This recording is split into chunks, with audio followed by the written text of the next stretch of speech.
Welcome to the Deep Dive. We're here to help you get smart, fast about health topics that really matter for you. And today, we're tackling diabetes blood tests.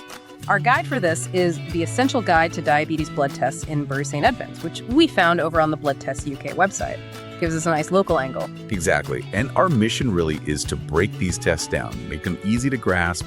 We'll focus on why they're so helpful, how they work, and importantly, how easy they are to access, especially if you're somewhere like Bury St Edmunds. Okay, so let's dive right in then. Beyond just, checking sugar, what are these tests really about? Why should we pay attention? Well, fundamentally, think of them as special tools. They measure the glucose, the sugar in your blood, very precisely. It's not just a quick check. It's a really important look at your metabolic health. It tells us if your body's handling sugar well or if something needs attention. And the key thing, often missed, is their predictive power. They give you and your doctor a real head start. A head start. I like that framing. So what does that mean in practical terms? What are the actual benefits for you when you get these tests done? Right. Well, it really comes down to control. First off, it helps your doctor figure out the best plan just for you.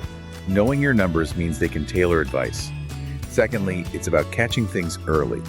Spotting high sugar levels soon can genuinely stop bigger problems later on. Things like, heart issues or nerve damage. And maybe most importantly, understanding your own results. That helps you feel more informed, more in charge of your health. You can work better with your doctor that way. Okay, that makes a lot of sense. Early insight is clearly powerful. But you mentioned different tools. These tests aren't all the same, are they? Let's maybe walk through the main ones, starting with the fasting plasma glucose test, the FPG. Yeah, exactly. The FPG is like taking a single photo. It measures your blood sugar after you haven't eaten for a while, usually overnight, say 8 hours or so. So it gives a baseline number, shows how your body manages glucose when there's no recent food involved. A baseline snapshot. Got it. Then there's the A1C test. That one sounds like it gives a longer view. It absolutely does. The A1C, sometimes called the HbA1c, gives you the bigger picture. It shows your average blood sugar over the last 2 to 3 months. It works by measuring how much glucose is attached to your red blood cells over their lifespan. And since those cells live for about 90 days, it gives a really stable, long-term view of your control, much more than just a single moment. What's really interesting is that tracking A1C can actually help predict certain complications years down the line. It gives you that crucial time to act. Wow, okay. And the third one mentioned is the oral glucose tolerance test, the OGTT. Who typically needs that one? The OGTT is particularly important in certain situations, like diagnosing gestational diabetes during pregnancy. You drink a specific sugary drink, and then doctors track how your body processes that sugar over a couple of hours.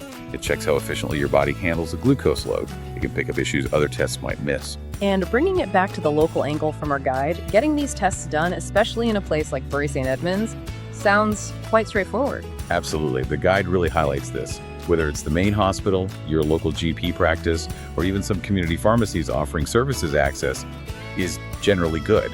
It just makes being proactive about your health that much easier when it's right there in your community. Right. So understanding the tests is step one.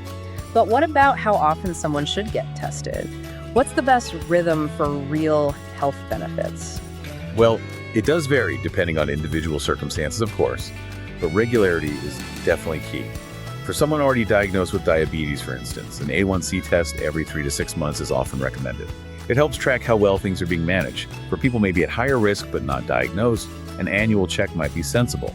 This regular checking lets you and your doctor see trends, make adjustments quickly, and that leads to much better health outcomes in the long run. And prepping for them is usually simple. I think the guide mentioned fasting for some. Yeah, for tests like the FTG, you'll usually need to fast. So, no food or drink except water for about 8 to 12 hours beforehand. And always good practice to bring your ID and maybe a list of any medications you're currently taking. Just helps the process run smoothly. Okay.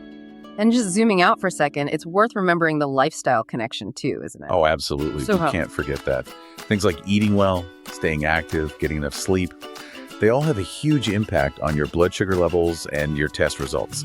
These healthy habits really work together with any medical advice to keep you well. And thankfully, there's often local support available too. The guide mentioned the Bury St Edmunds Diabetes Support Group. That sounds like a great resource. Yeah, those kinds of groups can be incredibly helpful. Just talking to others who understand, sharing experiences makes a real difference. And beyond support groups, you often find local diabetes education programs too, which can help with things like nutrition or managing medication.